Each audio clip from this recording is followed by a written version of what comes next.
It may have froze for a second, but came right back. Mercer Morrison's my friend, and he's on the podcast again. And hello today, my friend. Hello, how are you? I'm so good, man. I hope you're doing good, man. We were in a little bit of the pre-show stuff, talking about how who knows what friends we saw since the pandemic, Oh and yeah, you were saying the last time you did the show, we didn't have all this. We didn't have all this. It was you didn't have the tapestry that I said that could have been tapestry that you saw, and you're like that man looks like me, so I must have it. If I was in the Flintstones, if I was a Flintstones character, that's what you would look like. Probably, yeah. Probably, it definitely looks like one of those like Flintstones or Jetsons meets the blankety blank. Like you remember like those when they would meet like the Harlem Globetrotters or something like that. Like, you know, it would kind of reminds me of that, like with the cartoon style and everything. The Hanna-Barbera version of Hanna-Barbera. That's a more succinct way of putting it. I was kind of like, who are those? Who's that duo that created our entire childhoods? And then you were the one that was like, Hanna-Barbera. Yeah, but no, it's interesting with the pandemic. It's like, because I ran into a friend and like we were both talking, and like for some reason I just feel like time dilation is a real thing, because I just realized that that like I hadn't talked to them or seen them since before the pandemic, and we both realized that the pandemic really did mess up so much, and I feel like it's going to continue to kind of show about how much of our lives are messed up.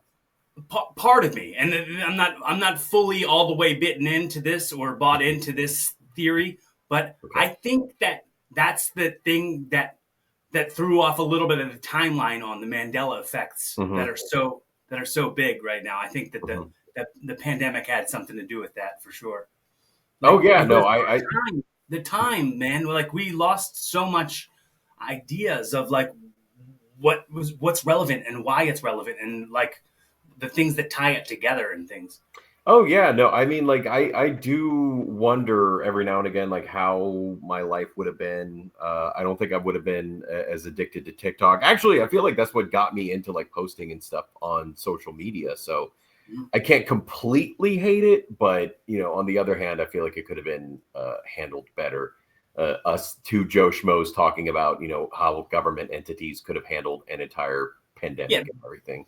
We're irrelevant to we are peons to like Fauci and the Trump and Biden administration and everything, and yet we're essentially like two ants talking to Did you see Fauci got what? Fauci got pardoned by Biden last second. Not just that, I was thinking like Biden pardoned also like multiple family members last minute, and so I'm wondering like how awkward if his family's going to have the balls to ask for anything for Christmas. Like that's the thing that I'm wondering. It's like I don't think after that they can't ask for jack shit. Thanksgiving dinner. Pass some mashed potatoes. I already pardoned you. I don't want to do that. Like, dude, I saved your life. Like, if any of them, like, yeah, can I have this? Like, no, I pardon you. How about you get me a pardon? Oh, wait, you can't because you were never president. Like, I think that's the kind of thing that he's going to bring up. Because I feel like once the election happened, he was a little bit more with it. I feel like, the kooky old Joe Biden started to fade away, and then he was like a little bit more lucid, because I think he was like, oh yeah, the responsibility of the world is no longer on my shoulders. At least that's what it looked like to me. I was watching today, Trump signing the executive orders and all that, and like he was signing them like permission slips. But I didn't know that he would only write like one letter and then like stop and like talk and then go back. It was an autograph session. Yeah, it was an autograph. It was a meet and greet. It was a book signing. Yeah, that was essentially what he was doing. It was just like a meet and greet. Like he was. It was, and this is like the fate of like so many people like in his hands. Yet again, he's treating it like a meet and greet over at some hotel ambassador lobby or something. I'm totally going to take this thing from him. It's what? I loved it. I'm gonna borrow this trick that he was doing. Mhm. So when like the Brazilian reporter was talking to him and he couldn't hear her or understand him, he just kept going, say. Like he didn't say what, or he didn't say that again. He just said say. Is that like an excuse me in Portuguese or anything like I that, have no idea. No or was idea. he just like insulting them or something? What do you think it was? I think it was just he didn't want to say pardon because he was already handing out so many that day. That's probably what. Yeah, that's a good Mhm. one. I think he literally thought like because in Spanish it's que means like what, and so I think he thought say was what in Portuguese, or he probably thinks it's called Brazilian. But yeah, like Bazillions of dollars. Brazil, we're gonna get you're the people that give me all the money, aren't you? Okay, great. Great, yeah. I like he. Oh, I. The memes never went away. Everyone like whenever he lost the presidency, everyone was like, "Oh my god, all the memes are going." It's like, no, he'll be around. It's not like he's going to be exiled to some island like Napoleon. He'll be around. Like and we got so many different memes. Like my friends and I still quote like they're eating the dogs, they're eating the cats. Like anytime, like But that it's wasn't even the that was this election's yeah, season. no, yeah, like he's still pumping out greatest hits. That's the crazy thing. Like he Did was you still see going. Chappelle's monologue from SNL this week? I saw some of it. I didn't get to see all of it. hmm Yeah, did you? We talked about being fair weather SNL fans, and hmm here you are not keeping up with. I know. Well, the thing is, like, I try to keep up with. I'm just a busy guy. Clearly, can't you see? I'm a super busy man. Very, In my very pajamas. important businessman. I know. Yeah, that's what I no, but I keep up with it, but I don't watch like every single sketch because you said what. Which, by the way, did you see the Saturday Night movie? I've watched the trailer a few times. I have not watched the. Okay, I've not sat and watched so the you full. complain about me being fair weather, but you're not in it But to those win. aren't even the real people. Those are people playing those people. But that's close enough. It's that It, it's so meta.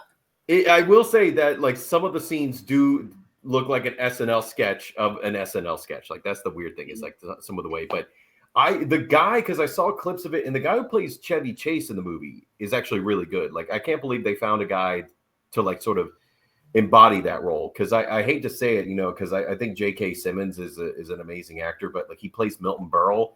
And he just looks like J.K. Simmons playing like a crotchety old man, not like Milton Berle or anything like that. Like that's, like I think they were just like, yeah, we can't physically find another actor to play such a weird person as Milton Berle, so we're just going to get J.K. Simmons to do it. Mm-hmm. That's my movie review of a movie Yeah, that I never fully he saw. also played Santa. I mean, the guy can play anything. Yeah, you know what? That movie should have been the remake of Santa with muscles. Now that I'm thinking about it, that should have been the remake. That like Those were did you definitely real weights he was lifting in that real film. the whole thing, and that was The Rock pissing in real water bottles and handing it out to his assistants and everything.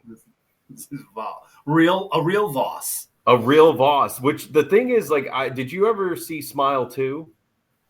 No. So in the movie, like, it was clearly like an advertisement, but the main girl, like, she has like like she is a recovering addict, so she'll like instead of doing drugs she'll drink water, but it's clearly an advertisement because all she does is drink Voss water bottles. But the entire time I was thinking like, oh yeah, those are the water bottles that The Rock pisses in. Like that's what I was thinking the whole time, and like every single time I would just get like this terrible taste in my mouth. This is what you did to me, Dwayne. Oh. Every single time I saw any advertisement for either one of those movies, I get this just weird automatically went, love that Joker. Love that. Uh-oh. He's been using brand X. I have a coworker and we'll just quote movies all the time, and like we'll use lines like that from like Back to the Future, from anything. But I love that because it's clearly like Nichols. It's barely even the Joker. It's just Nicholson as the Joker. That's the thing that I love about his portrayal. Well, it's so weavable. You You can weave it in and out of any kind of conversation and Oh, just have fun with it.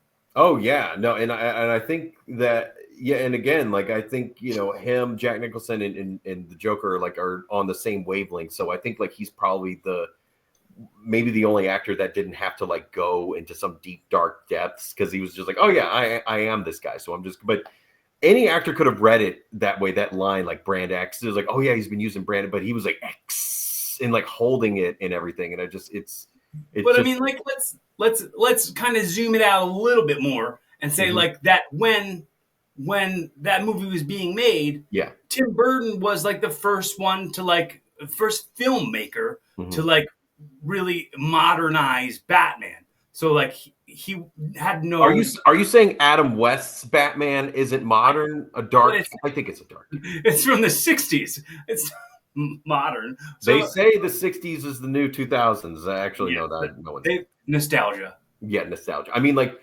it's very believable. Someone running around in a lycra bodysuit with a cape, with a comical Looney Tune style bomb over their head. Mhm. You Mhm. know, Over such shark tanks and one little string of rope. which I love that because like it's clear he's just like punching this like fake shark and like I'm just wondering like at the time like how silly did they think that this was? I mean, like they had to know Well, how stupid and it silly was for kids, it really. was I for mean, it was kids. a Yeah, I kid mean, show, oh yeah, and, no, it was for kids, this but this like, 1989 mhm, Batman was mhm, not a kids movie, no, really. I mean, it was I'm kind of a one. dark I, adult. well, I'm wondering like how many people walked in thinking that they were going to get like the '60s, like they didn't watch the trailers or anything, thinking that they were going to get like the '60s Well, I Batman. think I don't know. I mean, I was such a little kid that I Yeah. don't really remember a lot of the hype around Mhm. it, but I know like looking back on it now, a lot of the people were kind of outraged because they wanted like a more comic books version of Batman and Bruce Wayne, and they were They didn't getting want Mr. Michael Keaton, Mom. who had just played Beetlejuice, Yeah. like, and they were like, "Oh, Beetlejuice is playing Batman." Oh, geez. But then history repeated itself with Heath Ledger because I mean everyone knew Heath Ledger from like stupid rom-coms and things like that, and so I kind of feel like that the exact same thing happened when Heath Ledger wanted to play the Joker in it because I was in the same camp too. I was like, what? They're getting like Heath Ledger to do this? That's so weird. The guy from Hinting. Once they announced that Joker was going to be played by Heath Ledger in The Dark Knight, I was like, "That's going to be rad. That's going to be awesome." Damn, Like, you were no, come on. I automatic check the record. I said it on this podcast. Okay, well, that's the No, no, I'm only kidding. This yeah, podcast didn't exist you've back been then. doing this podcast that long. Yeah, you were No, doing no, it this like podcast didn't on exist. MySpace video and everything I like that. I am fibbing. I'm fibbing right now. Yeah, no, but I mean, I think once I kind of like delve into it like a little bit more, I think that's when. But yeah, and the funny thing was that like I remember watching Dark Knight in theaters, and his first appearance in that when I think he comes into like the mafia meeting, everyone was so quiet in the theater, like you could Want to hear see a this pin pencil drop. disappear? But it's what? Want to see this pencil disappear? Yeah, but everyone was just like jaw on the floor, like this Mhm. guy did it. Like he nailed this role. Like he did absolutely amazing. And But it's I yeah. love I loved Heath in Lords of Dogtown. Did you ever see that movie? No, I didn't, but I saw and I can't remember if it came out before Dark because I was thinking like what's a movie I saw him in that kind of made me think that he could do it. But Brothers Grimm I saw. I Brothers don't know Grimm, if you remember Knight's Tale. Knight's Tale. He yeah. when Yeah, but I when thought Knight's Tale was a little bit more like lighthearted fanfare, but I feel I like mean, Brothers kind of, Grimm kind of gave me like okay. But I heard Lords of Dogtown is like a pretty good film. You recommend?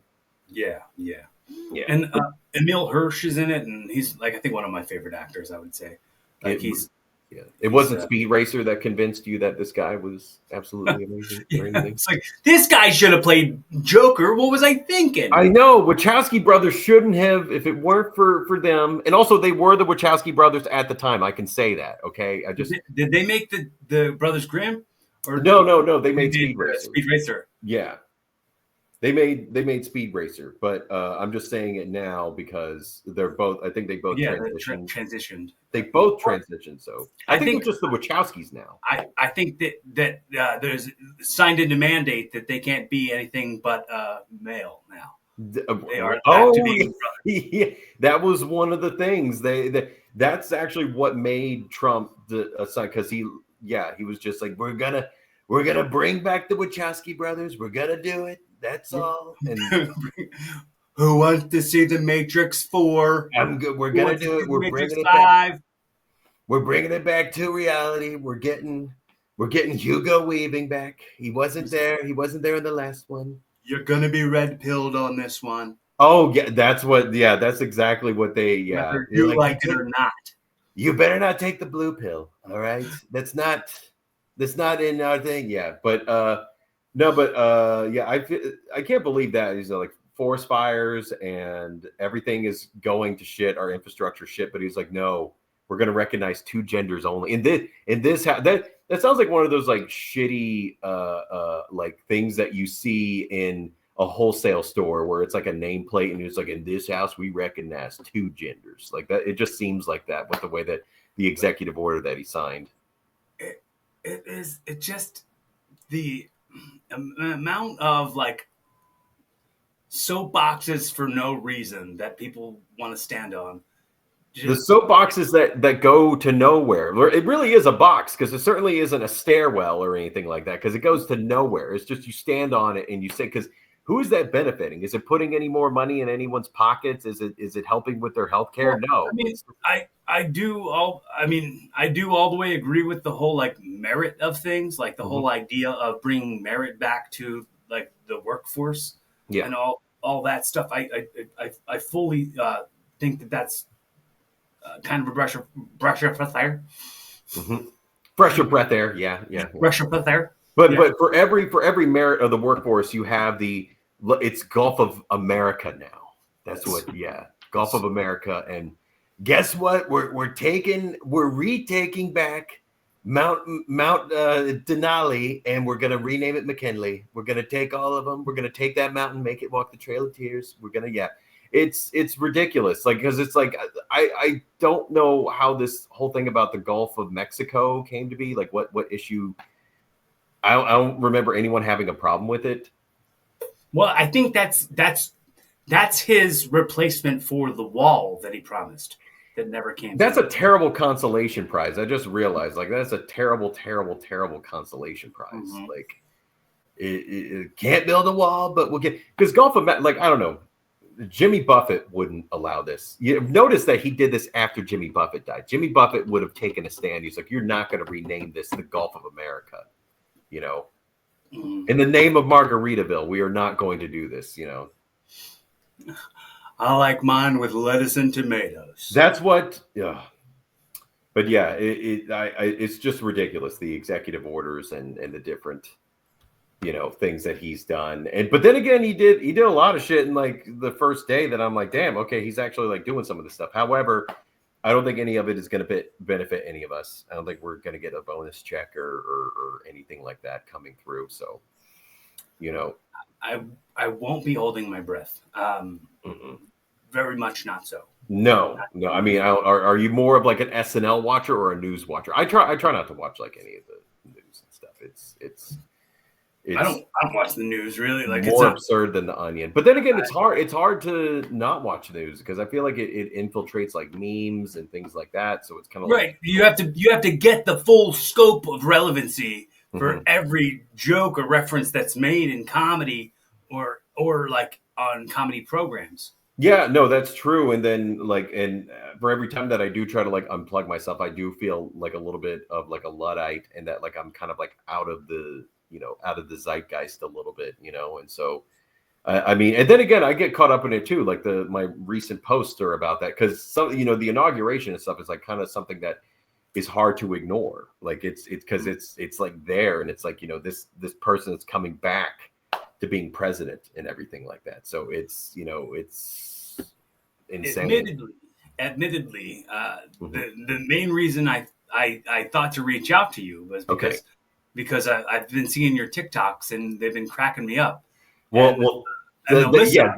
might not be funny on this podcast, but I feel like my TikToks are funny. Which TikToks have you found funny?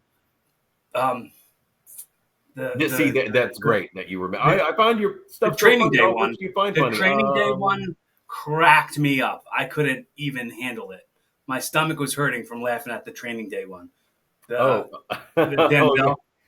Yeah, that one, I'll admit it on this podcast. I found a VPN because they took down CapCut, and I found like a VPN that I could use to get back onto CapCut, and then that was one of the templates that came up, and it had nothing to do, like, it was just one of them was like, oh my god, I'm gonna take that and I'm gonna put it to, because that described my feelings, because I was like literally mid scroll, and and then all of a sudden I wasn't able to use it anymore. So, I felt so sad. I was like, where am I going to get my ass shaking BBL videos from?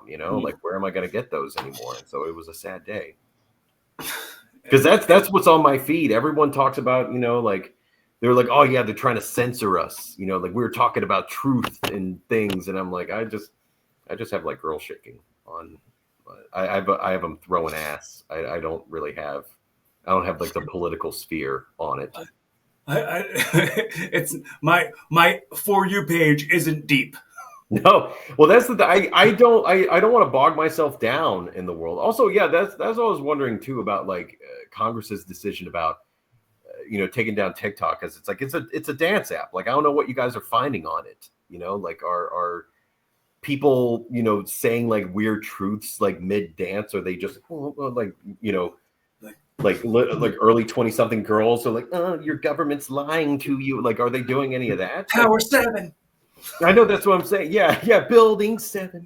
Read the Turner Diaries. But yeah, like, I don't think any of them are doing that. And plus, yeah, like, I just love how I don't know what their thinking is. I don't know if it's someone telling them this, or if it's them reading it themselves. But maybe I got to be careful, because I'm okay. get demonetized on YouTube or kicked off of YouTube. Yeah. Mm-hmm. Because I thought he signed a mandate about free speech today, Mm-hmm. but if I just gotta tread carefully here. But Yeah. I was streaming live on TikTok today, and I mentioned about how this feels very pro wrestling. This is very storyline, very much a work. Mm-hmm. Mm-hmm. He goes, "Oh, we gotta shut down TikTok," and then everyone goes, "Okay, shut it down." And he goes, "You know what? I'll save it. I like it now." And then people are like, "Oh yeah, this guy. Oh yeah, this is manufactured storyline to turn somebody babyface. I know it. I've been in that world. I get it." I think what would be brilliant is that, like, if Barron came and was like, the name on the contract on TikTok does say Trump, but not Donald, and it's just the whole WCW WWF storyline all over again. Mm-hmm. That would be, because I feel like it was mainly Barron and his giant size self who convinced him. He really grows bigger every single time I see him, Barron. I think he's like 12, and he's got more gray hairs than I do. 12 feet. He's 12 feet. Like, the guy's fucking huge. Like, I do love how, like, I saw like footage of like Elon Musk next to him, who I think was just on amphetamines. I don't know. You might get demonetized since I'm talking about maybe that arbiters. But like, Barron was just kind of like side eyeing him, like, what? Because he was like, like, just moving his jaw, and like, I don't know, like, basically, and people have commented about this. He's basically like acting like Vincent D'Onofrio from Men in Black, like when he was like, had like the skin or whatever. Like, he doesn't more sugar.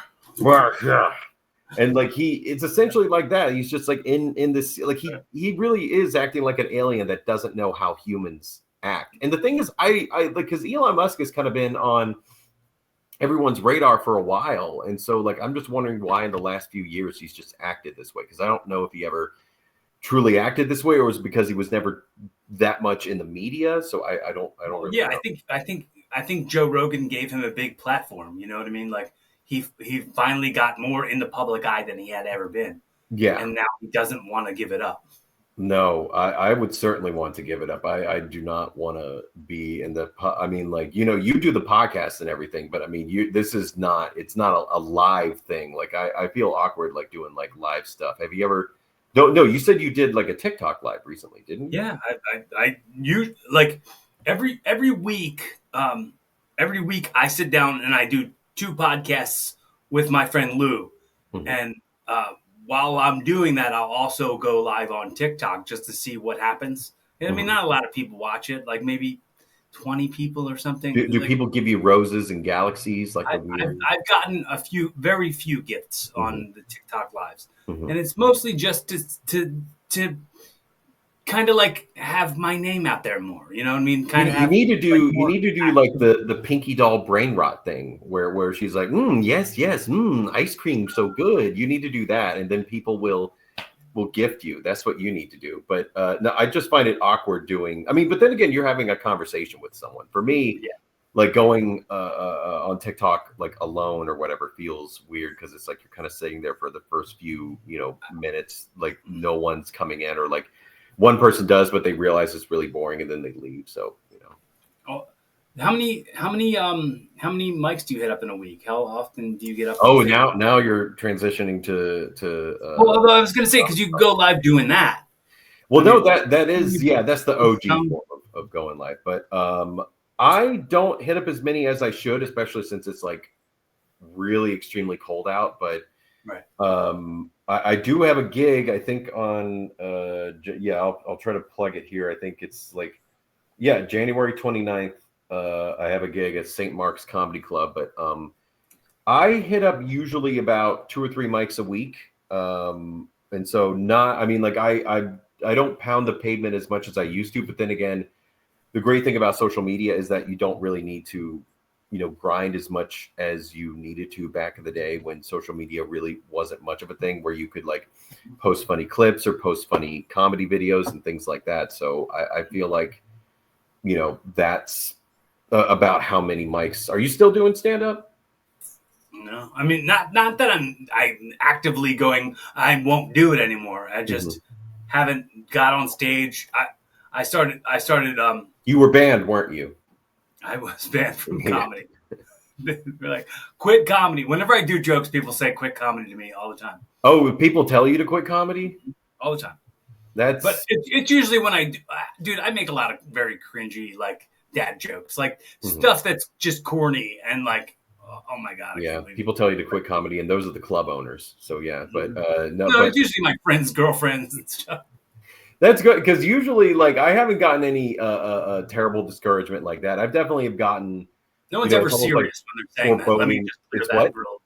No one's ever serious when they say quit comedy. Okay, good. I was about to say you have No terrible one's grades, but no one discourages. I don't surround myself with people who are discouraging. I no, just no, they're not. I don't keep no. those people in my in my Who circle, in would? my vibe. Who's like, you know what? I always wanted to paint, but then everyone said so. I went for that soul crushing job. I was so happy that I did that. No one ever says that. So, but Like yeah, you like gotta or gotta keep you off your high horse. Gotta keep you humble. I gotta bring you down.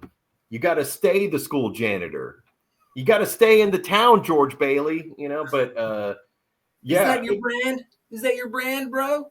that's yeah, but yeah, it's yeah, I do stand up. I like it. I mean, I don't know how you felt about it, but like I still, yeah, I still love going and doing stand up. But Dude, I adore stand-up comedy. Mhm. I just like I'm equal levels fan of comedy as I am of wrestling. Yeah. They're neck and neck for me. I Mhm. just love both things. Uh, And a lot of times they intersect too. Like there's like tons of comedians that do podcasts about comedy and comedians that or wrestlers that get up on stage. Like I know Ryan Nemeth, I think, or Nemeth, Nick Dolph Nemeth. Ziggler. He does stand up every now and again Oh, because right. whenever he would come into I town, like think he would. his name is Nick Nemeth. Nick Nemeth, who's Ryan Ryan? Ryan Nemeth is his brother. Uh, Oh, I think. I think okay, that's how it goes. okay. I don't want to dox anyone that's not who they are, but Yeah. yeah, but no, he'll do it. But no, I love and also I think that there's a lot of similarities between the two, like wrestling and stand-up comedy. Both You know what's weird? both take I'm a lot out throwing on your mental health. I know that much. the What? same judgment on Dolph Ziggler as I think people put on me. I'm like, he's too handsome and he's too in shape to be funny. No, there's like there's definitely is like a beauty threshold that once you cross it, you can't be. Because I definitely have seen like very handsome guys get on stage and they fall flat on their face on their beautiful faces, but it's because of that. There's something about like them being fun that it's like you can't do that. Like God's already given you too many things. Like you can't have this extra thing. That's the way I feel about it. And then also I feel like we're all assholes. If they trying out at a mic, we like subconsciously are all deciding like we're not going to laugh at this guy's jokes. Gatekeep. We're not. Gatekeep your laughter. We're going to gatekeep. Yeah. This is the only time we could. He was the bully in high school. Now we're the bullies. Okay, that's what we're going to do now. And so and hold on to that. Hold on to that stuff. Don't ever forgive anybody. Don't ever move past that PTSD. Carry that weight. Of being shoved in the locker and given a swirly. Then when a hot chick walks on stage, we all laugh. I definitely have like eyed the simps or whatever. Like if there was like an attractive woman that comes to it's my first time doing a mic, and like all the guys are chuckling. I want to stand up and be like, stop fucking simping. Like wait until if she's actually funny. Don't be a simp. It's pandemonium. That's the thing. Like there's definitely a double standard to that. But yeah, no, I mean I've never seen Dolph Ziggler do stand up. Have you seen his stand up? No, I think I saw some clip of his when he was doing stand up on like Total Divas or something. They like played a clip of him doing comedy. It's still a credit. It's still a TV credit he could put down. I've done stand up on Total Divas. Yeah. Yeah. But I mean, I hope he's good. I hope he's enjoying himself. He's on TNA, which I'm still like I'm fine with the organization existing. I just still don't think that TNA is a very like marketable name. I never thought it was a marketable name. It's more of a name now in wrestling than AEW is, and it kind of flip flopped. It's that's the crazy thing is that like. How far AEW has fallen because AEW was like a big time competitor, and I loved it. Like that first year that they were there, like I remember, I went to like their third or fourth Dynamite, their third or fourth Dynamite show in Philadelphia, and that crowd was electric, and everyone loved it. Like every single match was like one of the greatest wrestling shows I went to, and then. I think like a year or two ago, I went with my friend Charlie out to Long Island, and it was like the night that what's his face MJF had like a dedication night or something like that, and like it was a very hollow, like it was almost like a 180 from what I had witnessed. It's because like it seemed like in the beginning they were still trying to prove themselves, and then they just decided that like everybody who was around them and everybody who was paying them was just happy to be there. Happy to be there, and that they don't have anything to prove, and that they can kind of. And it's this. It's almost like the history repeats itself with WCW because it's almost become like the inmates running the asylum where, all the people that can get into Tony Khan's ear, they're on easy street and they don't really have to shake things up or do anything, or they just do things for themselves. And and the thing is, it can be a great company, and I don't know how they can rectify the situation or how they can do. I don't know if you have any. Last much longer. I don't know. I don't know how they can last much longer at a loss. Mm-hmm. Like I don't know how much longer Tony Khan's accountants are gonna go. What are you doing, dude? Why? I think as soon as his dad like looks at the sheets and is like, oh yeah, no, we gotta cancel this. Like this is, we're in the red so much. Like we can't do this. Like I think that's exactly what's going to happen, which is sad because I think they came at the right time because WWE needed that kick in the ass to to start steering in the right direction. But now since they finally got rid of Vince, the idea was the enemy is WWE because Vince is there. Yeah, and he's had the reins for too long, and now it's somebody else's time. And then once that happened, it's like, what's your selling point now? It's like when it becomes that. But then again, they started losing the plot even before then. I don't know if there was a moment or if it was just an eventuality where they lost the plot. But it is sad to see because again they have a lot of great talent there, and you know, and yeah, they have a lot of great talent. They can put on a lot of great matches, but like, you know, someone dug up the footage because like Penta recently moved to WWE, but someone was like, Penta better not be doing this crap in WWE, and it was when him and Orange Cassidy were essentially doing The double Canadian, destroyers. Canadian destroyers to each other, and it's like, you know, it's boring when you do that. You know, you can't just spam finishers and expect the crowd to still be into it. Like, you know, maybe indie crowds might be into it, but not, you know, not your, you know, families that Not are a television audience. It's what? Not a television audience. That's something. Not a television audience. Show. Not families bringing their kids. They want the drama. They want, you know, they want a reason to come back. They want a reason to tune in. Yeah, and when the I thing say is, this, AEW stands will go like, why do you want it to be succeeding so much? You clearly don't like it. Why do you want it to do well? And I'm like, because I want the wrestling business to do well. I'm a part of that business, and anything rising tides.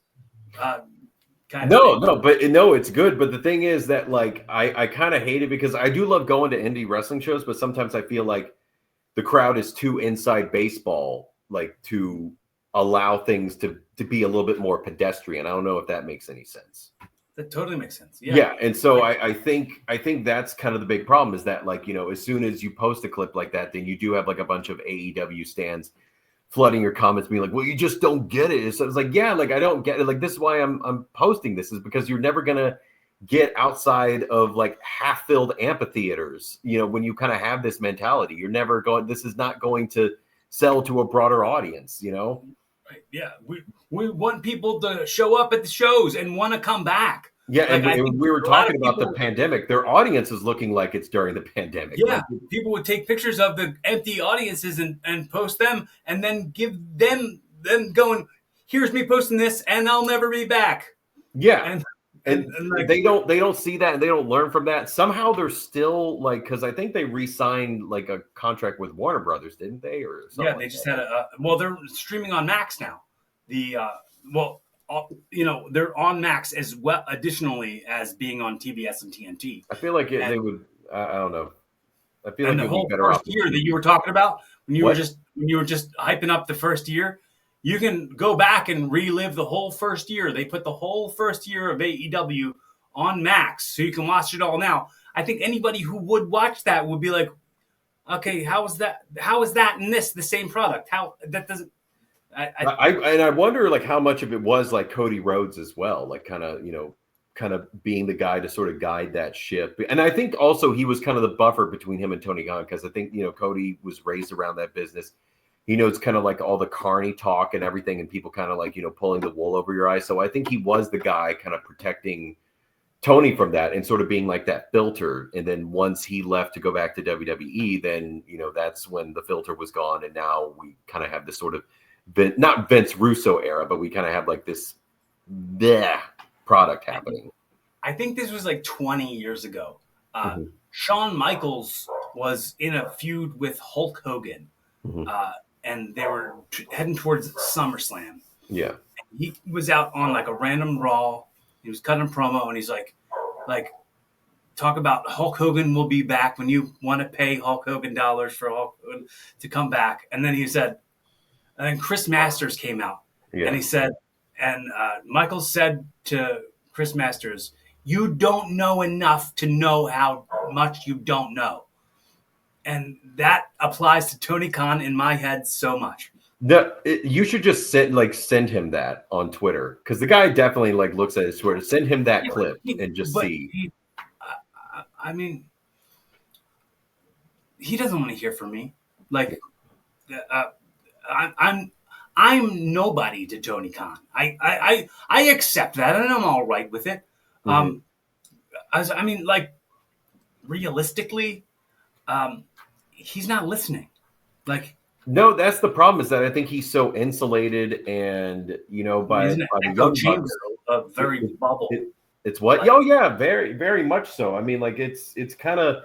And I knew it was kind of like almost a repeat of what happened, because like when I was a kid and there was the whole like murmurings of wrestlers dumping out of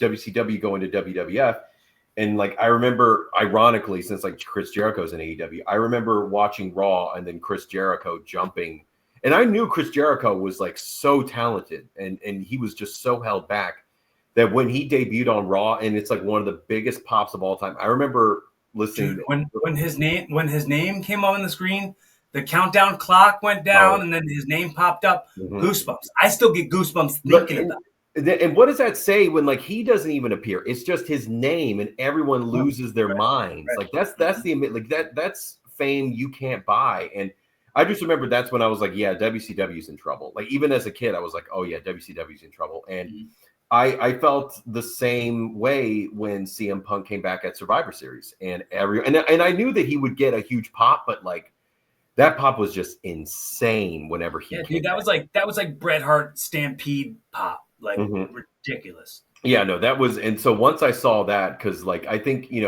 everyone at AEW was like, oh yeah, like CM Punk's kind of sullied his name, no one wants him around yet, or that's what like the Young Bucks were trying to pull. And then he comes back at Survivor Series to like blowing the roof off the place, and then I think it's like the next week, like Young Bucks are running around a half-empty stadium. It's like, okay, well, who's in the right? The victory lap thing.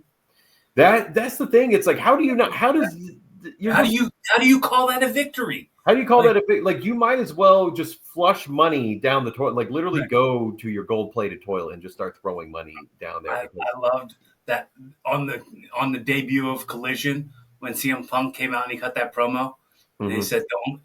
I apologize to the fans, who the only things softer than you are the wrestlers that you like.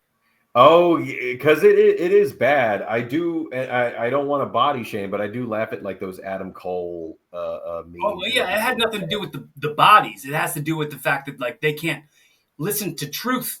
They can't hear facts and not think that you're attacking who they personally are. And that's the thing, like, and I don't know anything. I can't, I haven't been in the wrestling world, but I think I have some insight with doing comedy. Like, you definitely have to listen to criticism up to a certain point. So you have to have sort of a good balance of like, you have to consider the source of where that criticism is coming from as well. Like, you do have to consider, like, okay, this person could be right. Like, they might not be attacking me, but I think they are right. Like, I don't know if you have dealt with that in the wrestling world. Have you? You're telling me something I did was wrong? That's bullying, pal. You're bullying me by telling me I did something incorrectly. That's the crazy thing is that, like, no, like sometimes, like, you got to accept some of it as criticism. Like, especially when it's like this many people telling you that something is wrong and something is bad, you have to accept it. Like, ridiculous.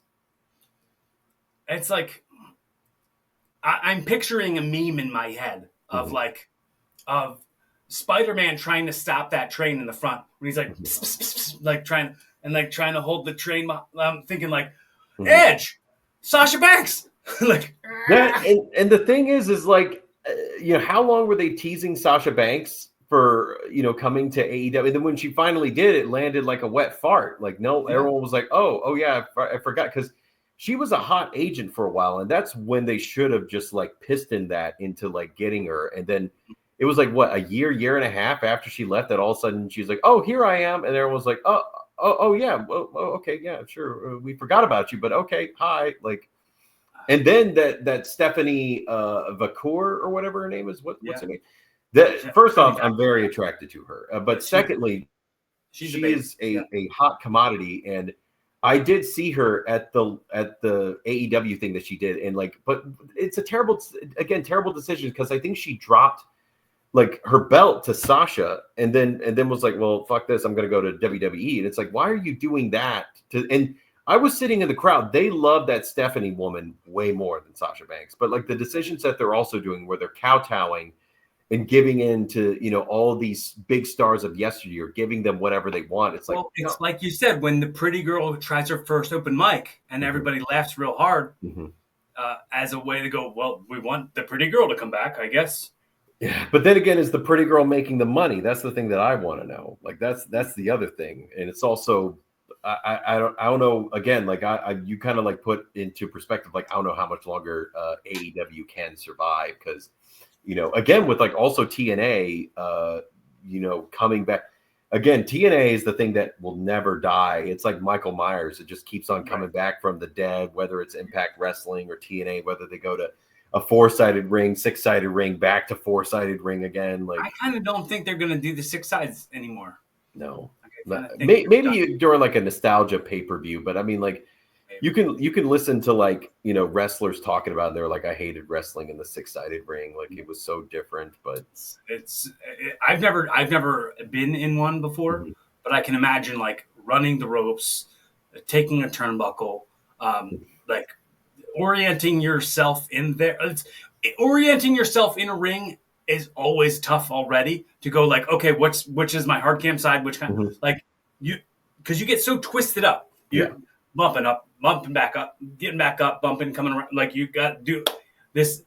Like, I don't know if you know how when you're in the ring. I've wrestled. No kidding. No, I have no clue. No. When you bump, you've got to get up left over right every time. So that's you spinning in circles every time. And you've got to manufacture yourself and orient yourself to where the middle of the ring is. And you've got to tell the story. So if you ever notice, like, most of the big bumps that happen in a wrestling ring happen right in the middle, because everybody has trained themselves and oriented their bodies to make sure that they land in the middle. Because if they land near the ropes, they could get caught up in the ropes. The ring might not be as supportive there. Like, the bump might be stiffer there. Yeah. Like, so there's a whole bunch of factors to it. So once again, no idea what a 6-sided ring is like, and I don't really have a desire. They should do an 8-sided ring. That's what I think. They should do an 8-sided one, just for good measure. Okay. No. Oh, bad joke. No, but I also think that, like, for them, like, especially doing it because, like, I think a lot of them are kind of like indie contractors now, right? Like, I don't think they specifically belong. So that must, dude, all wrestling it's what? All wrestling is independent contractors. There are no employees except for, like, the crew and people who, like, work there and are employees there. But performers, on-air talent, are not considered employees. They're all considered 1099 independent contractors. Like, that's an old Vince McMahon thing that's still going on. Yeah, but no, I was just thinking, like, with them, I bet they're glad that there's no more 6-sided ring, because, like, they probably fell out, like, indie days in between, like, and so that would suck to go from, like, a 6-sided ring to then a 4-sided ring and then back to a 6-sided ring. Like, you have to, there's a lot of, like, things that you have to, the wherewithal to kind of, like, keep that around. It's what? Yeah, you'd have to readjust. You have to readjust every single time. And so, but I was sad whenever they revamped TNA back whenever Hogan took it over and, went to 4-sided ring. But, now listening to, like, wrestling podcasts and the wrestlers being like, I always hated the 6-sided ring and everything like that. But, but I thought it was, like, a good, novelty factor there. And especially, like, the early days when you go back and you look at it now. That building that you talked about going and seeing the third Dynamite at in Philly, the Leah Court Center. Yeah. I saw TNA there once. I think it was who cares about dates? Who Bound cares? for Glory or something. It was 2008. It was Hulk Hogan's last match against Sting. And, oh God! And he was in jeans. He didn't even put on gear. He worked from home. He was working from home during that. He was remote Hogan. He was remote. Yeah, that's what he should call himself, is remote Hogan. Oh God! But especially with him getting booed. But I mean, was the match good? No, it was just it was barely any moves. It was just kick punch, gig. Like, it's not. They're just. No. And the thing is, Sting can still. I mean, obviously, he's not going to wrestle like he did in, like, the '90s or whatever. But he can still, like, go. Sting. Yeah, he absolutely can still go. Yeah, I will say that. I know he just recently retired or whatever. But AEW was smart for, like, making him do mainly tag matches to kind of hide his slowness and everything, and that's a smart thing. But he was, like, one, because he was one of the wrestlers that I would go out of my way for to meet, and I met him. doing like the big event, like they do like that big autograph signing. But Mhm. I remember going there and like I felt bad because like all the other wrestlers just looked, haggard and broken and just everything. And then, I walk into this, meeting hall, and then there's, Steve Borden standing there in like full ring gear, makeup, and he looks like that he could still step in the ring. And I'm like, What is your opinion? okay. Do you listen to Jim Cornette? Are you a Jim Cornette fan? I follow and love and adore that everything that man says. That man has never been wrong in his entire life. Same. No, no. I do think that he is wrong about certain things, but I love his rants against like AEW and stuff. I just love his rants in general.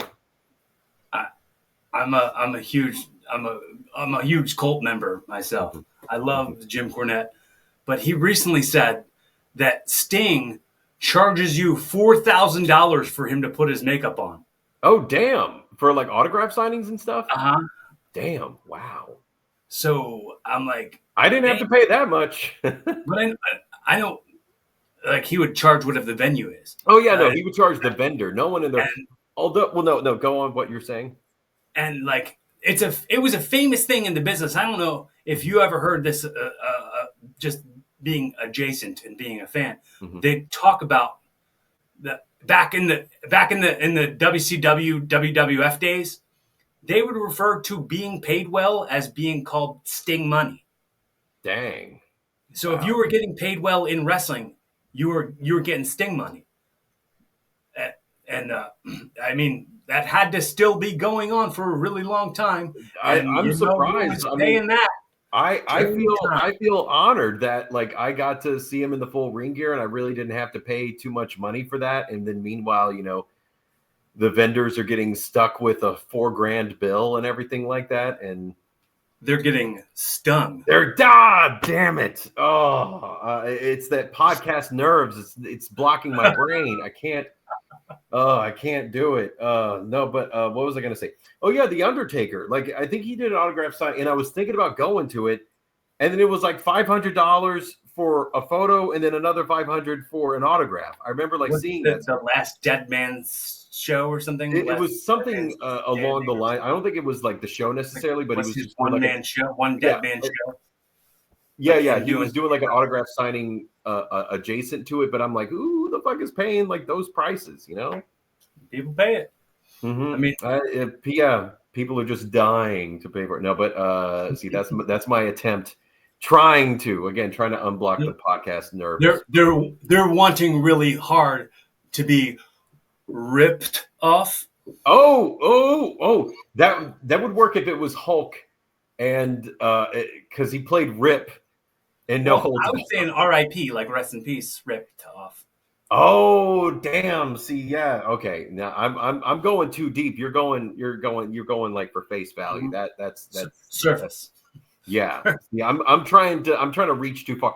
I'm trying to go like ethereal with it, and it's just like no. I gotta keep it simple. Gotta just Did you see when Hulk did rip the shirt when he ripped the shirt at the Raw on Netflix? He only like kind of ripped it with one hand, and he could barely do it. He was like, "That's the thing. It's like just dude, hang it. Everyone's booing you because one, you're just a terrible person, but two, it's like like he can hardly walk. The guy can hardly walk. Like,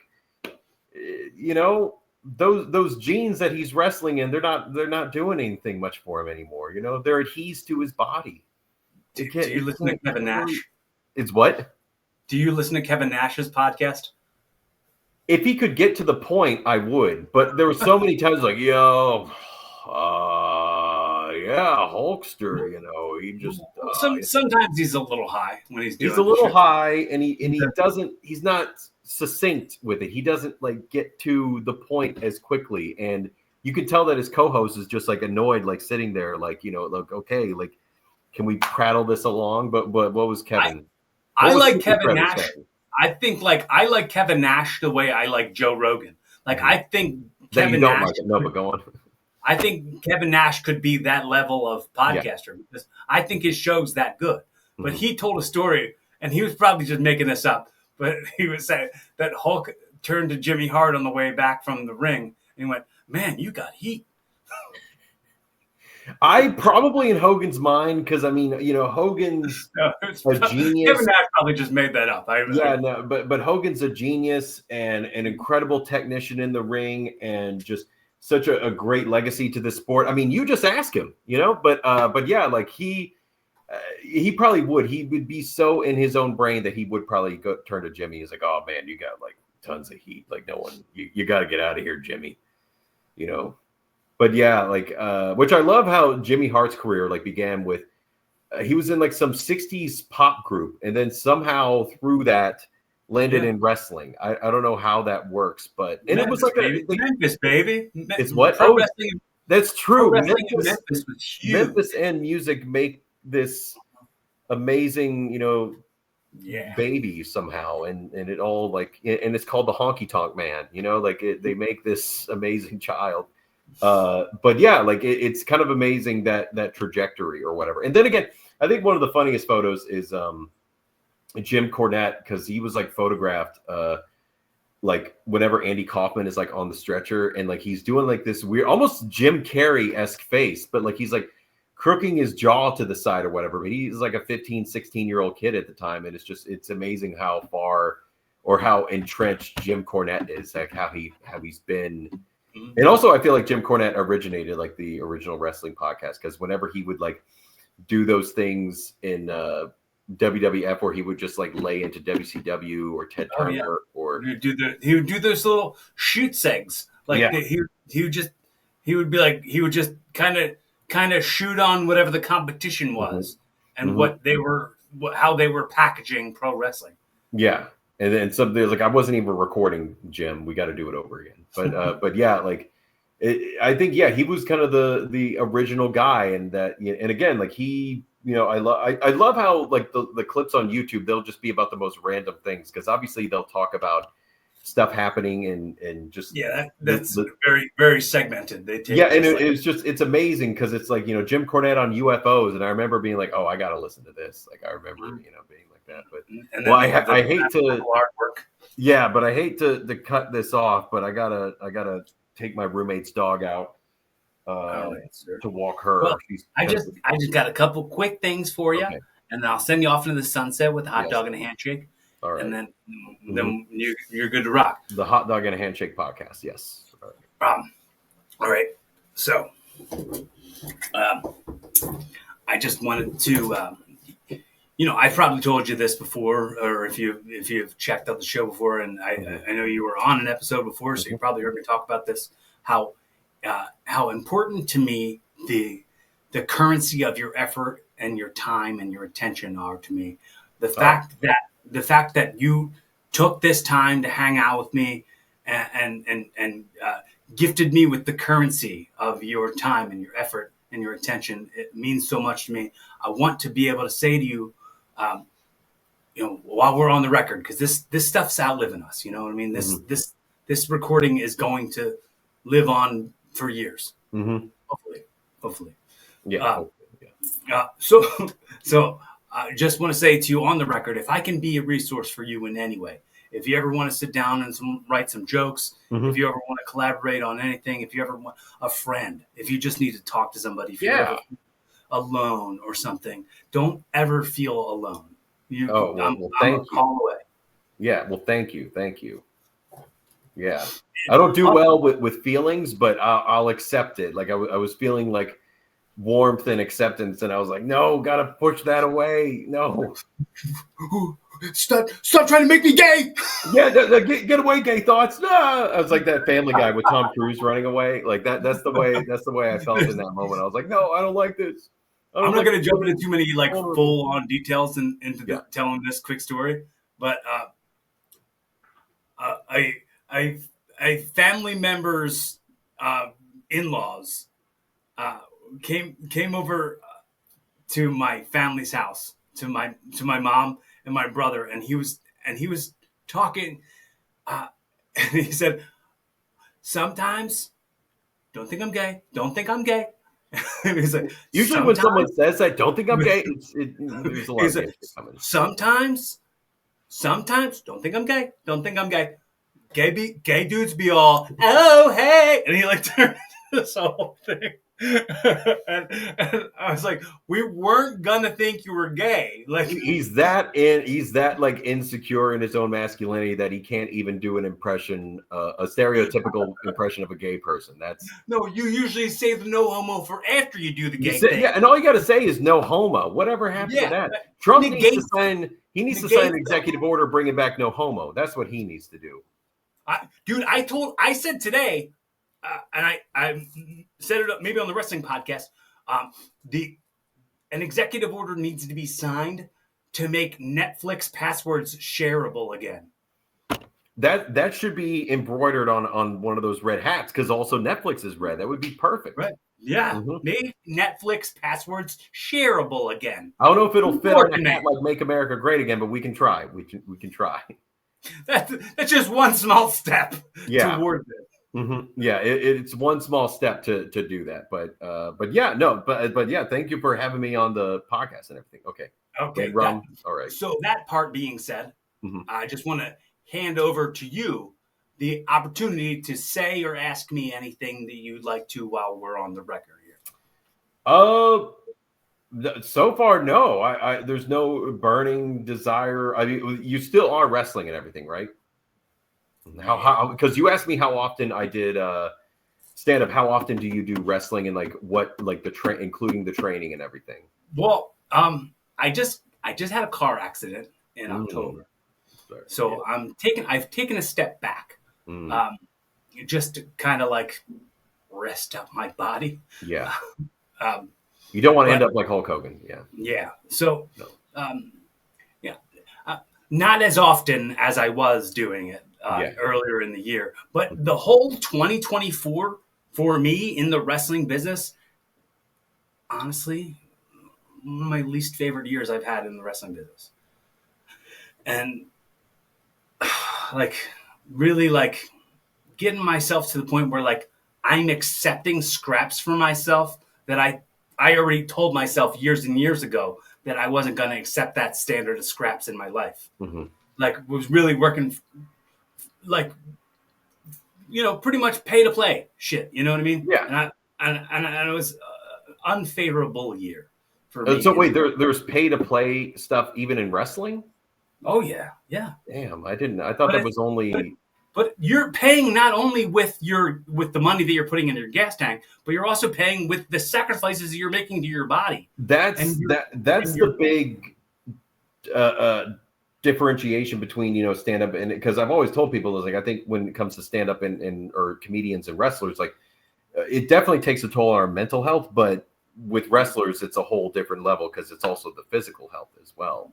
So that's where Robert Frost, two roads diverge in a yellow wood. That's like when that happens. So, but I didn't know that there was that because when I say pay to play, I don't mean like I'm paying to get on stage. So it's not. That's what I was thinking. Paying for stage time. I'm not paying for ring time, but it's like the shit doesn't equal out versus like what I'm getting paid versus what I'm paying out to do this. In which I've also had though, like especially when I was living down south, because I would do these gigs where I would be driving from Mississippi to somewhere in Louisiana like 2-3 hours, and then I got to drive another 2 or 3 hours back, and then they only slap like $10 or $15 in my hand and call that gas money. It's like, well, I gotta take what I can get, like that kind of thing. Right. So I certainly it's similar to that, but you'd think somebody who's been doing it for 23 years wouldn't accept those scraps for himself. But I guess it was a year of desperation for me. No, and everyone has. I mean, that's happened to me too. Like, there's definitely been times where like I've done something and then, like similar to you, and then I'll come back and be like, oh, like I shouldn't have done it. Like that is below me. I never, thought I would kind of lower myself to that, and so. But yeah, like, when you kind of have the lean times, but you kind of have to forgive yourself for it and kind of, not dwell upon that. I have no time to shame or blame myself in any negative way, because everything's a learning experience and everything turns me into who I am and who I'm going to be, which I'm fond of. Yeah. And plus, that helps you get to that next level and stuff. But I hate to be abrupt, but I do need to get her out, my roommate's dog. So, but yeah, if I could. Oh, yes, Let's do this again sometime very soon. yes. Um, do the whole like regular formal closing, but let's Mhm. for sure. Everything is ever evolving. So, uh, do you do any other impressions? Besides Trump and stuff, I'm trying to think of like ones that are like kind of like in my repertoire regularly. Well, I mean, like I did do like Bush, like I did do that like a little bit, because of what he was doing. Like I need to like get a little bit more into it, or Fool just me like, once, shame. Fool all me right, twice. fool me once, yeah, shame on you, fool me twice, double shame, like that kind of thing. And I'm trying to think of like Won't be fooled somebody. again. Yeah, don't. Yeah, now watch this drive. Like I love that where it's like we will not take We're terror. gonna bomb the shit out of them. Yeah, we're gonna. It's like we'll bomb the shit out of them, and we'll do it. And it's like now watch this drive because he's like literally like in the middle of a golf course, and I'm like, oh, this is pure. So Just the reason I ask that is because I always ask the guests to close out the show with the catchphrase in their favorite impression, which the oh, catchphrase is "Be fun, have safe, keep evolving." okay, be fun, have safe, keep the what? Keep evolving. Keep it okay. Be fun, have safe, and keep evolving. Now watch this drive. Thanks, Mercer. All right, no Appreciate problem. And thank you for having me again. And yeah, have me on. I know this wasn't me at my funniest just because but it. You don't have to trip over yourself okay. to apologize for anything. All You're right. Well, great. thank you. And again, I'm very if fond of you, you, and I'm well, glad we're thank you very friends much, Cory. And if you ever have like a wrestling show or anything like that, feel free to invite me. Would love to come out and support and stuff. for sure. So yeah, but yeah, and thank you for having me on. Thank you. All right. All right, later. Folks, this is your first time checking out Evolving with Cory Kastle. I want to thank you for the effort. I want to thank you for the currency that you've paid me with your time and your attention. I hope you hit that like, subscribe, follow button. Get me on social media. My DMs are always wide open. Be kind to yourself. Be as kind to yourself as you can. Be kind to others. Be fun. Have safe. Keep evolving.